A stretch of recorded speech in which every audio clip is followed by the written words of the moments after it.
Hello dear students, welcome to Practically we bring learning alive. और आज के हमारे इस क्लास 12 बायोलॉजी के वन शॉट सेशन में हम देखने वाले हैं टर्म 2 का last chapter, that is biodiversity and conservation. इस चैप्टर में हम देखेंगे कि किस तरीके से अपने आसपास के नेचर में जितने भी ऑर्गेनिजम्स हैं, चाहे वो प्लांट्स हो, एनिमल्स हो, उनका क्या इंपॉर्टेंस है and how can you protect them from getting endangered और एक्सटेंट।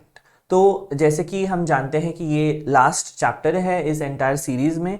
अगर आपने इसके प्रीवियस वीडियोस मिस कर दिए हो तो ज़रूर आप जाके चेक कीजिए हमारे प्रैक्टिकली 11-12 चैनल पर। आपको टर्म 2 के सभी चैप्टर्स के वन शॉट सेशंस मिल जाएंगे और इसके बाद भी हम आने वाले हैं सैम्पल पेपर्स डिस्कशन लेकर बहुत ही जल्द। So do stay tune with us and please subscribe to our channel for watching such videos. So let's begin.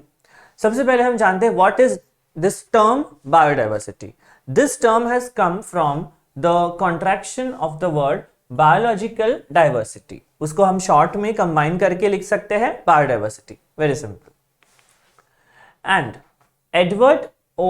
Wilson, इन्हें फादर ऑफ बायोडाइवर्सिटी भी कहा जाता है। Again very important because scientist names are very important in this chapter और इन्होंने ही सबसे पहला ये टर्म कॉइन किया था बायोडाइवर्सिटी। ओके, देन ये बायोडाइवर्सिटी का अगर हम लोग डिफाइन करने की कोशिश करें, so it refers to range of variations and differences among some set of entities and it also refers to varieties in living worlds. क्यों, मतलब जैसे हम इंडिया को भी कहते हैं यूनिटी इन डाइवर्सिटी। इंडिया, हमारे भारत में इतने सारे डिफरेंट टाइप्स ऑफ कल्चर्स है, चाहे वो फूड में हो, चाहे वो ड्रेसिंग सेंस में हो या फिर फेस्टिवल्स हो, इतने सारे वेराइटी है, languages. So this is the diversity. Okay, so similarly biological diversity हम देख सकते हैं कि आप इस रूम का ही अगर एग्जाम्पल ले लो या आप जहाँ पे बैठे हो अभी उस रूम में देखो तो आप ध्यान से नोटिस करोगे तो इस इतने छोटे से रूम में भी आपको काफी अलग अलग टाइप के ऑर्गेनिजम्स दिखाई देंगे। चाहे कहीं कोने में एक लिजर्ड होगा या फिर कोई एंड्स होंगे या माइक्रोब्स होंगे एयर में, या विंडो पे कोई बर्ड बैठा होगा, आपके आसपास कोई प्लांट या फंगाई रह सकता है। सो एक रूम में ही इतने सारे टाइप्स ऑफ ऑर्गेनिजम्स रह सकते हैं। सो इमेजिन जो the nature which you live around, उसमें कितने सारे डिफरेंट टाइप्स ऑफ ऑर्गेनिजम्स हो सकते हैं। So that is what about biodiversity is, और इससे रिलेटेड हम काफी टर्म्स देखने वाले हैं। So biodiversity is an umbrella term referring to different organisms found within the living world.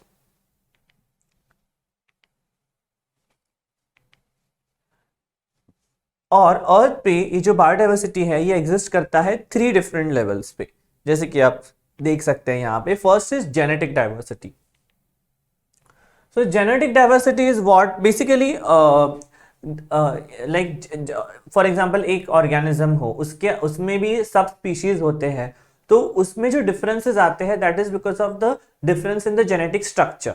Although those two organisms may be similar but differences come on a very minute. सबसे basic level है genetic variation की वजह से ही एक organism के characters, traits, variations आते हैं। So first level of the biodiversity, the level is genetic diversity. Then species diversity. In this, as we discussed, there are different types of species that come under species diversity, and the last one is ecological diversity, जिसमें जिस habitat, जिस environment में रहते हैं उसमें जो diverse things are there, it's covered in this. सबसे पहले हम देखेंगे genetic diversity. So in this it includes the type and number of genes and also chromosomes present in different species, because genetic structure he define करता है किस तरीके के traits होंगे उस organism में. So that's what is seen in genetic diversity. And yeah, ये बहुत इंपॉर्टेंट पॉइंट है, इट हेल्प्स इन इवोल्यूशन और speciation of new species. Speciation ये हमने इवोल्यूशन में देखा है term. Speciation means the formation of new species. तो न्यू स्पीशीज तभी फॉर्म होंगे जब जेनेटिक लेवल पे डिफरेंस होगा, बिकॉज जो डिफरेंसेस जेनेटिक लेवल पे होंगे वही कैरी फॉरवर्ड होंगे नेक्स्ट जनरेशन में। That is the basic concept of heredity, isn't it? Then it is also important for productivity and development of agriculture. So जितने भी आप वेराइटी ऑफ फूड स्टफ्स खाते हो, चाहे वो जेनेटिकली मॉडिफाइड ऑर्गेनिजम्स ही क्यों ना हो, this all is possible because of the genetic diversity. And it is important in adaptation to change as per the change in the surroundings. Surrounding के साथ जो changes होते हैं, for that it is very important thing. Now the second level of diversity is species diversity. So it describes the richness and variety of species in particular region. Like जैसे कि मैंने कहा कि एक ही region में बहुत सारे टाइप के ऑर्गेनिजम्स पॉसिबल है, जैसे मैंने आपको रूम का एग्जांपल दिया था. So similarly there are various types of organisms found and it can be defined as number of species per unit area, and that shows the richness of the species. अगर एक unit area में बहुत सारे type of organisms है, that is called as like very diverse, rich in species, different types of species. And it also depends on conditions of climate. बहुत important factor है, क्योंकि जैसे आप देखोगे अगर आप कोल्ड क्लाइमेट में जाते हो, आर्टिक रीजन में जाते हो, तो वहां पे आपको बहुत ज़्यादा डाइवर्सिटी नहीं मिलेंगी, because it's very cold atmosphere. कुछ सिलेक्टेड ऑर्गेनिजम्स ही वहां पे प्रेजेंट हो सकते हैं. So but then if you come close to the equator, ये एक सिंपल प्रिंसिपल है. जैसे अर्थ है, you know we have the earth and we have equator in the centre. सो इक्वेटर के आसपास वाला जो रीजन है, वहां पे आपको सबसे ज्यादा लेवल ऑफ बायोडाइवर्सिटी दिखाई देगी, because that is the very conducive place for different types of organisms to grow. So and ये रीजन तक भी रहेगी, बट जैसे आप ऊपर जाओ in this region of earth, the biodiversity will be very less because of the extreme climatic condition. Then will see ecological diversity. So it describes the interaction and assemblage of species living together and the physical environment. Okay, तो इसमें जो physical environment है, the things around us, जैसे हम लोग ने previous chapter में पढ़ा था biotic and abiotic factors. Biotic factors include all living organisms and abiotic factors are the physical things like soil, water, temperature, air, etc. So ecological diversity is that. जैसे अभी आपने ये geography में भी पढ़ा है in your 9th or 10th class. So we know the कैसे different types of ecological diversity होता है. We have the ocean subtidal region जिसे बोलते हैं, देन इंटरटाइडल, सुप्राटाइडल, अपलैंड. ठीक है, अगर आप ओशियन के पास या सी के पास जाओ, वहां पे ये डिवीजन होता है. तो इस अलग अलग टाइप के प्लेसेस में आपको अलग अलग डिफरेंट टाइप ऑफ स्पीशीज मिलेंगे. So that is the ecological diversity. So yeah it is also referred as landscape biodiversity, because landscape के changes say the changes we are seeing in the biodiversity, such as mountains, grasslands, desert, etc. And this is due to the tropic levels. Tropic levels भी हमने देखे हैं. Yeah. Now here's a question for all of you. Which region is considered the one with the highest biodiversity on Earth? What is the name given to such regions? Such a region's forest. ये I think हम लोग ने अभी just discuss किया. So can you all tell what it will be? It's very simple. Try to answer.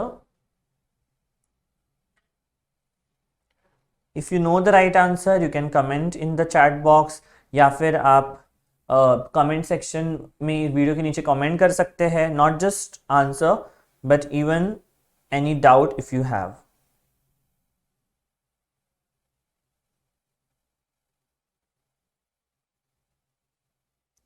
Okay, fine then. Let's see the answer. And the correct answer is Amazonian rainforests are considered region with highest biodiversity in India.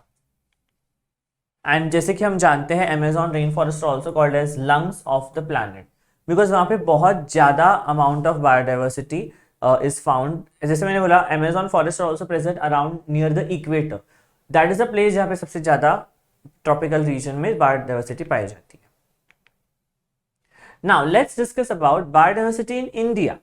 Okay, so as we know that India, मतलब in entire world there are 12 mega biodiversity countries और India उसमें से एक है. This is a very important point to remember. And ये कुछ like factual information है, इसे हमें शायद याद रखना पड़े बिकॉज कभी कभार MCQs मैच द फॉलोइंग में पूछ सकते हैं. सो ये basic information we should know. It has 10 biogeographical regions, 89 national parks, 500 wildlife sanctuaries, 14 biospheres reserves, 6 wetlands and 35 world heritage sites. ठीक है. So just try to remember this number approximately कितने, like what all things are present in how much amount. Then it just remember because इस chapter में बहुत सारे आपको factual चीज़ें में मिलेंगे. बहुत ज़्यादा कॉन्सेप्ट्स नहीं हैं इस चैप्टर में, but there are a lot of things to remember.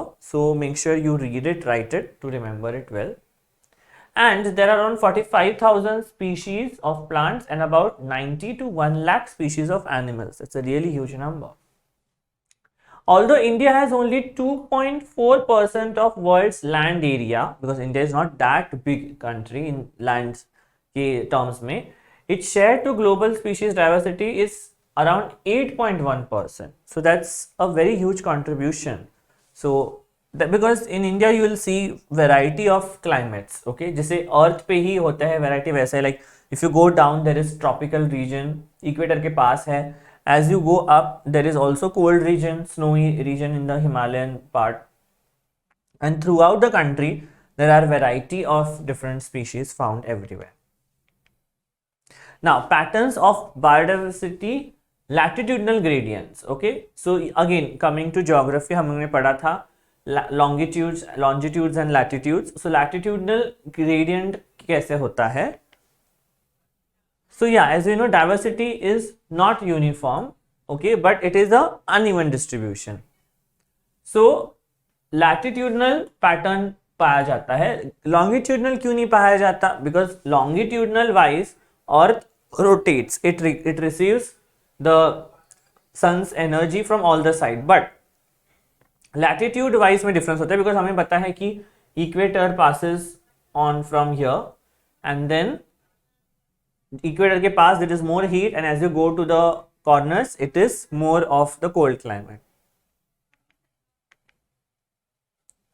So yeah, that's what it's written here. Diversity of species decreases as we move away from equator towards the poles.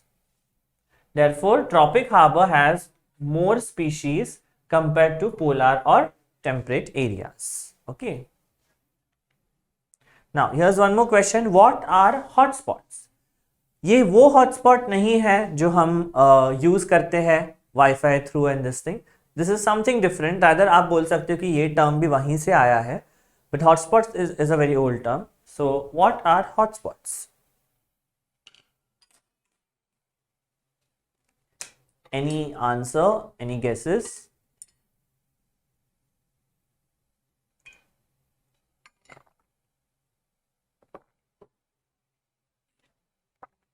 Let's see. Hotspots are the priority areas of conservation which are extremely rich in species and have high endemism.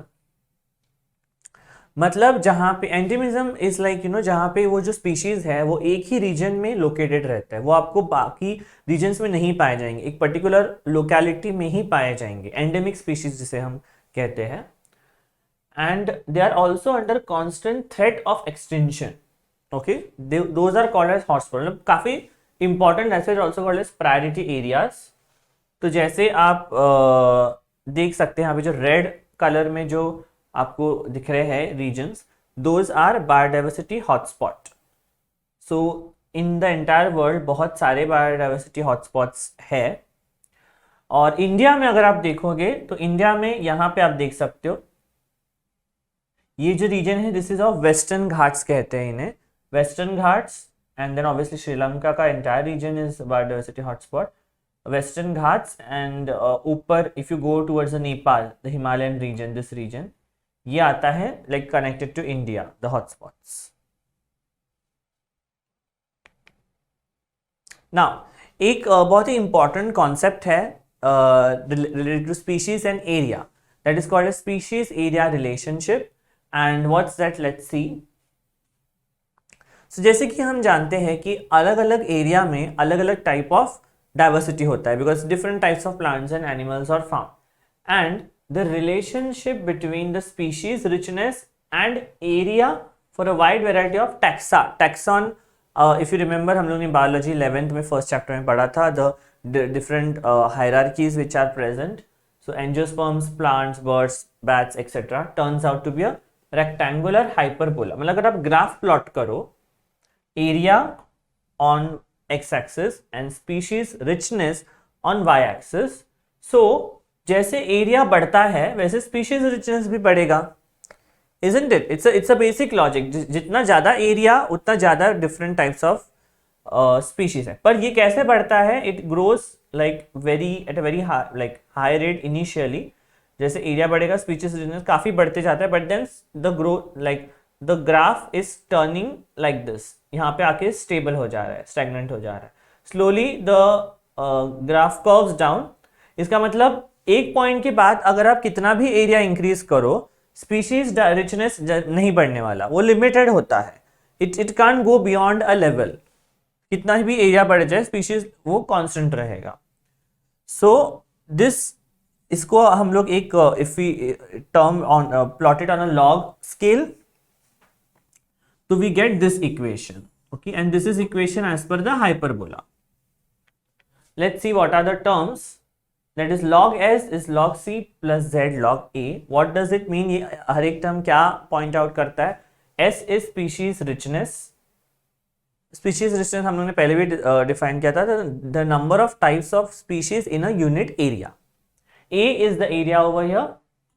Z is the slope of the line, also called as regression coefficient, and C is the y-intercept. So ये सब terms calculation में use होते हैं when we have to find out the species area relationship.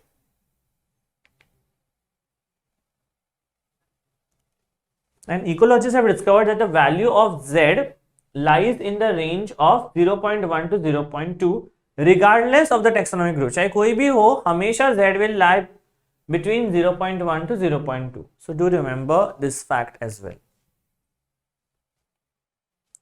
Yeah, but if you analyze the species area relationship among a very large area like entire continents, you will find that the slope of the line to be much steeper. That is, Z values will be in the range of 0.6 to 1.2. This is applicable for very large areas. It will be 0.6 to 1.2.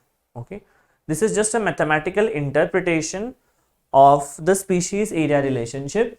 You need not worry much. इसके ऊपर कोई आपको as such numericals नहीं पूछेंगे, but आपको concept पूछ सकते हैं. ग्राफ आ सकता है, आपको ग्राफ पता होना चाहिए, एक्स एक्सिस वाई एक्सिस क्या है, and the equation. Okay, so that is what all important. Numericals as such will not come, so you need not worry for this.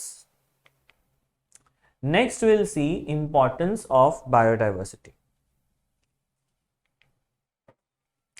Yeah, so obviously biodiversity is a very important thing for all of us, because अगर biodiversity नहीं रहेगी then species won't be able to be dependent on each other, and that can lead to extinction as well.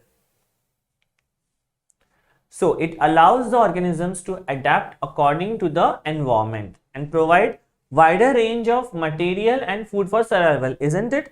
Plants की अगर diversity होगी तो हमें variety of food products या food options मिलेंगे. Animals, for carnivores also, if there are variety of animals, accordingly they'll get the material, the supply of the food. So it's very important. Then biodiversity provides vast genetic pools that helps in preserving existence of life on earth. So that's what genetic pool, मतलब different types of genes, different types of species which are there. उसकी वजह से it helps every species to support each other and not undergo extinction.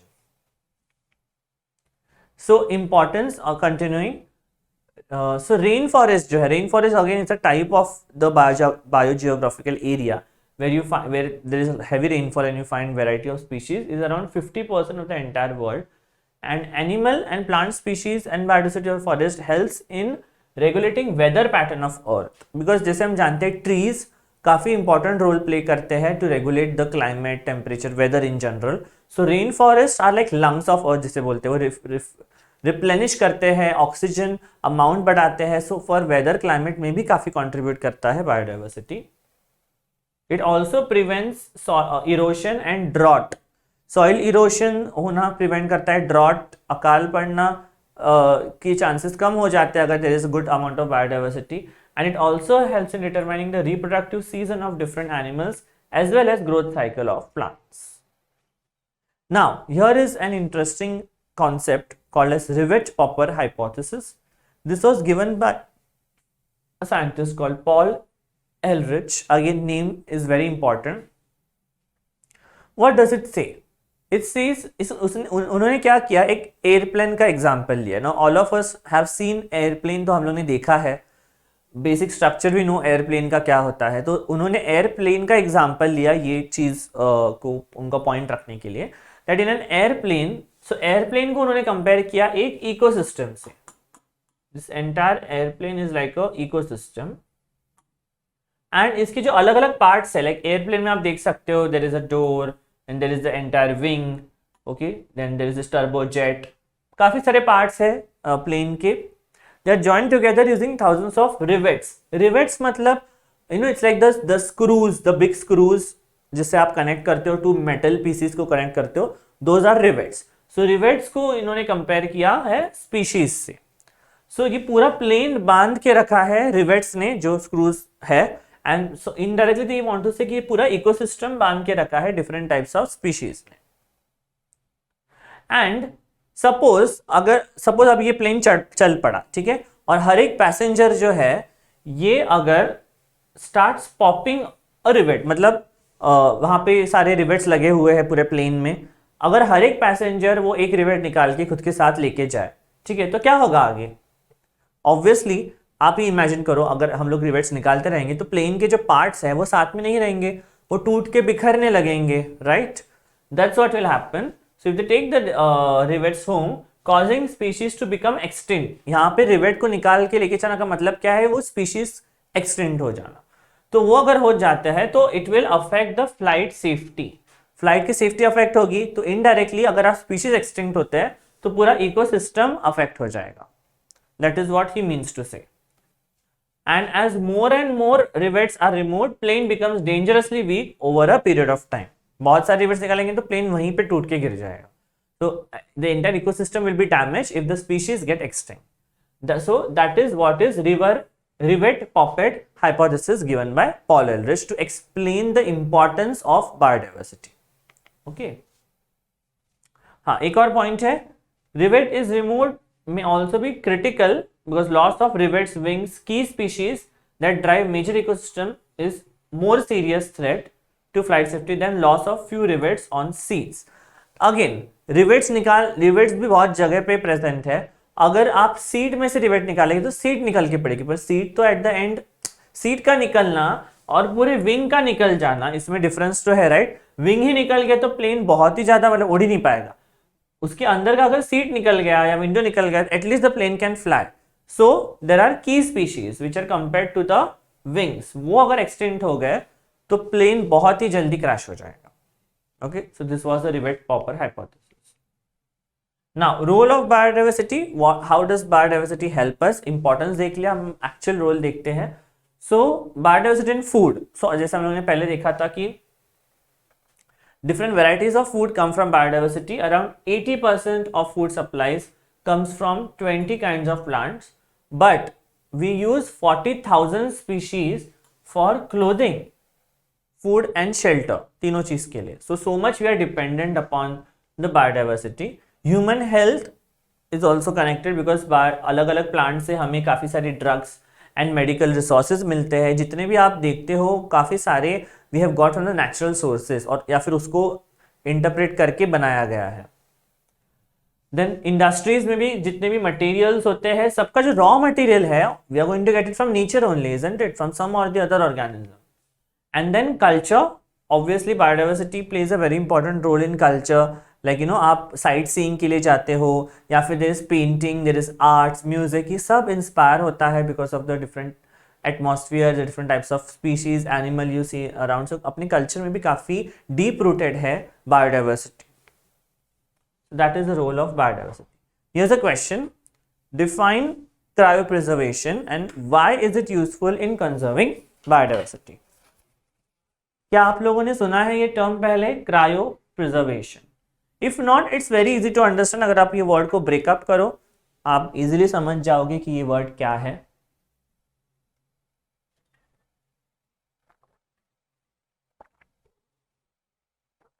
सो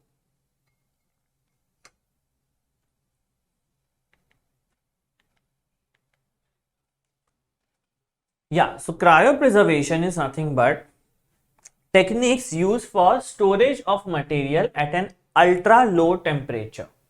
कितना? Around -196 degree Celsius, which is almost the temperature of liquid nitrogen, by cooling or by great cooling or and simultaneous dehydration at very low temperature. So basically कोई भी चीज को हम लोग preserve करना है, so उसे हम बहुत ही कोल्ड टेम्परेचर पे प्रिजर्व करें. उस कोल्ड टेम्परेचर पे क्या हो जाता है, एंजाइम्स का काम करना बंद हो जाता है. Enzyme stops working because enzymes are very sensitive to temperature and pH also. So अगर एंजाइम्स काम करना बंद कर देंगे तो जो चेंजेस होते हैं, डिग्रेडेशन जो होता है वो नहीं हो पाएगा, क्योंकि माइक्रोब्स भी उसमें सर्वाइव नहीं कर पाएगी इतने लो टेम्परेचर पे. और डिहाइड्रेशन भी इसलिए करती है बिकॉज अगर वाटर कंटेंट है, there are still chances of contaminants like fungus and other things to grow, but if it is not there, that thing can go on for a very long time. And it is useful for conserving biodiversity because it is done to preserve threatened species in viable and fertile condition for a long period of time. Now moving towards almost the last part of the chapter, loss of biodiversity. Biodiversity कैसे lost हो सकती है? So according to Edward Wilson, HIPPO is the major cause of destruction. अब ये hippo मतलब जो hippopotamus है वो नहीं है, दिस इज डिफरेंट. इसका फुल फॉर्म है habitat destruction, climate change, invasive species pollution, human over population and over harvesting. थोड़ा बड़ा एब्रीविएशन है but yeah we can remember. HIPPO, habitat destruction, climate change, invasive species pollution, human over population and over harvesting. ये सभी reasons है for biodiversity को danger में डालने के लिए, बायोडाइवर्सिटी लॉस में कंट्रीब्यूट करने वाले. एंड उसमें से भी सबसे मेजर रीजन है हैबिटेट डिस्ट्रक्शन. अगर आप वो स्पीशीज का घर ही उजाड़ दोगे या घर ही डिस्ट्रॉय कर दोगे तो स्पीशीज कहाँ जाएंगे, वो एक्सटेंट हो जाएंगे. So that is the major reason. Yeah for example IUCN जो है उसके रेड लिस्ट में we have like around it has documented 784 species का extinction. This is a very huge number. 338 vertebrates थे उसमें से, 359 invertebrates and 87 plants in last 500 years. So that is really loss of many species. और यहाँ पे आप देख सकते हो some of the species which have got extinct. ये अभी present नहीं है. That is really saddening thing because ये species extinct हो गए तो you can't revive them back. So that's very dangerous and alarming to not have this species around. Yeah, so dodo from Mauritius, quagga from Africa, thylacine Australia, Steller stica of Russia, and 3 subspecies Bali, Javan, Caspian of tiger. 27 species have disappeared and उसकी वजह से काफ़ी ज़्यादा loss हुआ है biodiversity में. It has caused lowered resistance to environment perturbation and increased variability in the ecosystem. Now, what are the causes? Biodiversity loss क्यों होता है? तो उसको डिफाइन किया गया है एविल क्वाड्रेट से. Means 4 main reasons for the loss. जैसे आप देख सकते हो, habitat loss and fragmentation, alien species invention, co-extinction and over-exploitation. Let's see them one by one. What are the parts of the evil quadrant? First, habitat loss and fragmentation. So ये बहुत ही important region है animals and plants की extinction का, because जैसे हमने देखा था कि अगर आप वो ऑर्गेनिजम्स का घर ही नहीं रहेगा so they won't be able to survive. Like Amazon rain forest जो है उसमें मिलियंस ऑफ स्पीशीज कट हो रहे, ट्रीज कट हो रहे हैं, तो वो जो रीजन है that is been destroyed. So obviously habitat नहीं रहेगा या टूट के बिखर जाएगा तो the species won't survive. That can cause loss of biodiversity. Then over exploitation, जब हम लोग काफ़ी ज़्यादा एक्सप्लॉइट करते हैं नेचर को तो biodiversity, the different organisms also get exploited. Example Steller sea cow, passenger pigeon etcetera, ये सब एक्सटेंट हो गए बिकॉज हम लोग ने उनके नेचुरल रिसोर्सेज का काफ़ी एक्सप्लॉइटेशन कर दिया. Then alien species invasion. So alien मतलब नॉट कि कोई दूसरे ग्रह से आएगा, बट वो रीजन के लिए कोई एलियन हो. सपोज आप आर्टिक रीजन में जाओ, वहाँ पे पेंगुइन्स होते हैं, ठीक है, पेंगुइन बस उसी रीजन में प्रेजेंट होता है. You don't have other animals. Suppose आप सडनली वहाँ पे एक टाइगर इंट्रोड्यूस कर दो या फिर एलिफेंट इंट्रोड्यूस कर दो, so that will be like an alien species for that place because वो ओरिजिनली वहाँ पे नहीं पाया जाता. तो ऑब्वियसली वो डिस्टर्ब करेगा उनकी पॉपुलेशन को. It can harm them also. Resources खत्म हो सकते हैं. So that is alien species invasion. So ये हो सकता है आदर इंटेंशनली और अनइंटेंशनली, कैसे भी हो सकता है. सो फॉर एग्जाम्पल, यहाँ पे एक एग्जाम्पल है नाइल पर्च. नाइल आपको पता है, Nile is the biggest longest river in India, sorry in the world. Nile perch introduce किया गया था लेक विक्टोरिया में in East Africa and it led to extension of around more than 200 species of cichlid fish in lake. ये type का fish होता है, उसकी species का एक्सटेंशन हो गया बिकॉज ये जो नाइल पर्च है ये काफ़ी एग्रेसिव है. तो it the other species couldn't get proper food to eat. Coextinction. So जैसे co, the word co itself explains it कि जब भी कोई स्पीशी किसी दूसरे स्पीशी पे अगर डिपेंडेंट है और वो स्पीशी एक्सटेंड हो जाती है तो जो स्पीशी डिपेंडेंट है वो भी एक्सटेंड हो जाएगी. दैट इज को extinction. For example, when a host fish species becomes extinct, the unique assemblage of parasite also become extend. मतलब जो वो होस्ट फिश पे जो पैरासाइट डिपेंड करता है वो भी एक्सटेंड हो जाता है. So these are the 4 parts of the Abel quadrat: habitat loss and fragmentation, alien species invention, co-extinction and overexploitation. Here's another question for all of you. Species diversity of plants is much less than that of animals. Why? Plants में बहुत ही कम diversity पाया जाता है, ऐसा क्यों?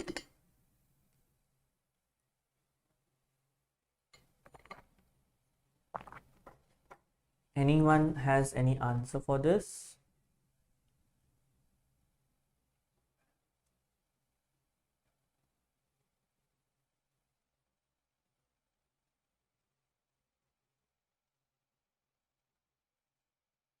Let's see the answer.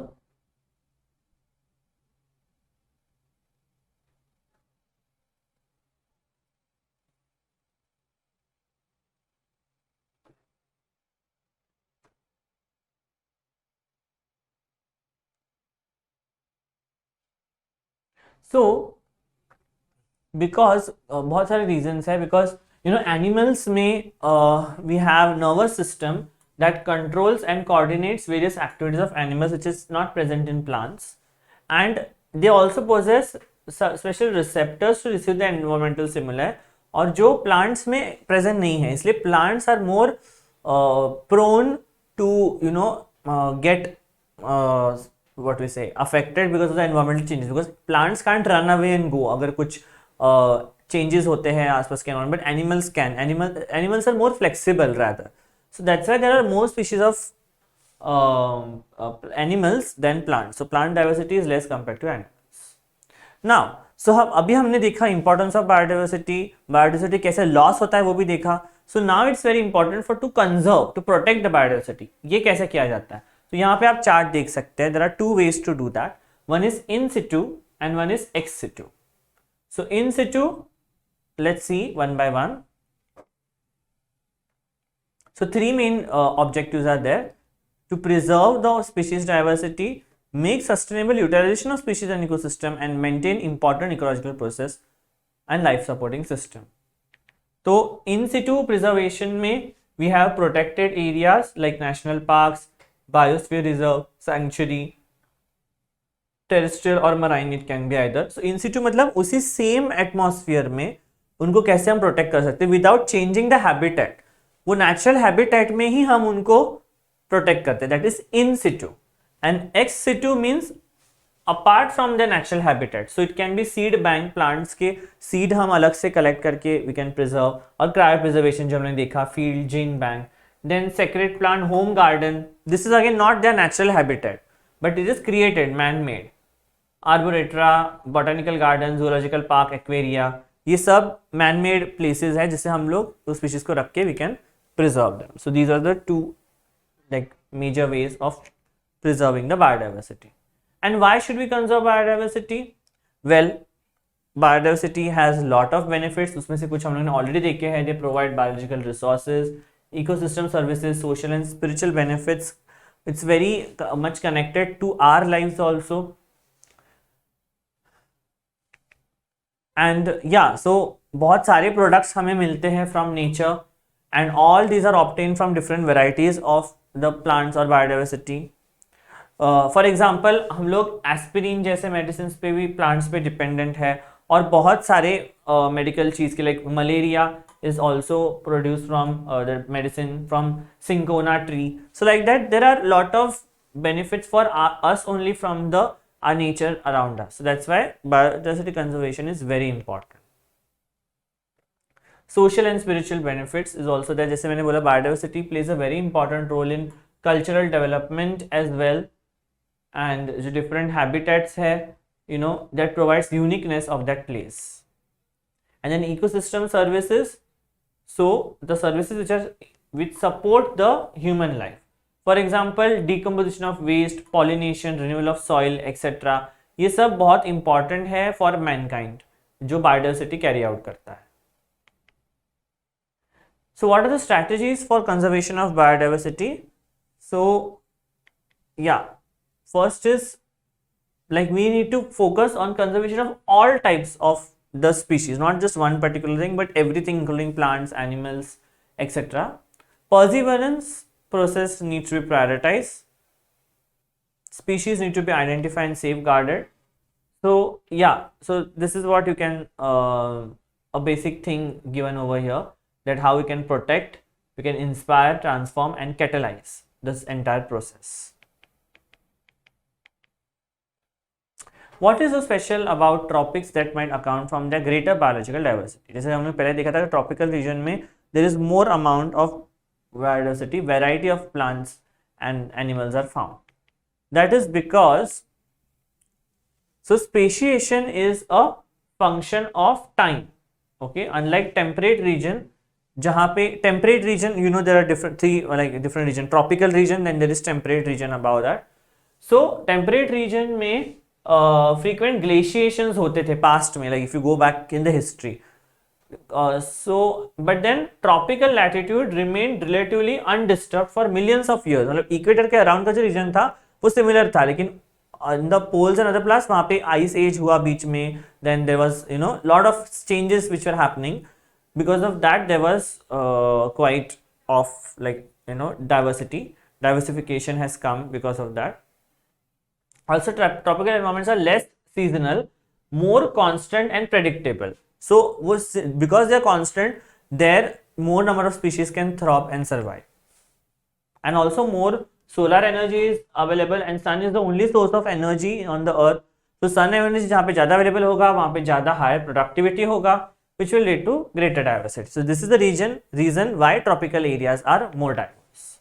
So yeah, this was all about this topic, biodiversity conservation. अगर आपको कोई भी डाउट है तो प्लीज कमेंट कीजिए, and we will be there to help you out, and we'll be coming up with like more one shot. So this was the last session of one shot in the entire series. जैसे कि हमको पता है कि term 2 में 6 chapters है, so ये सभी हम लोगों ने कवर किए हैं.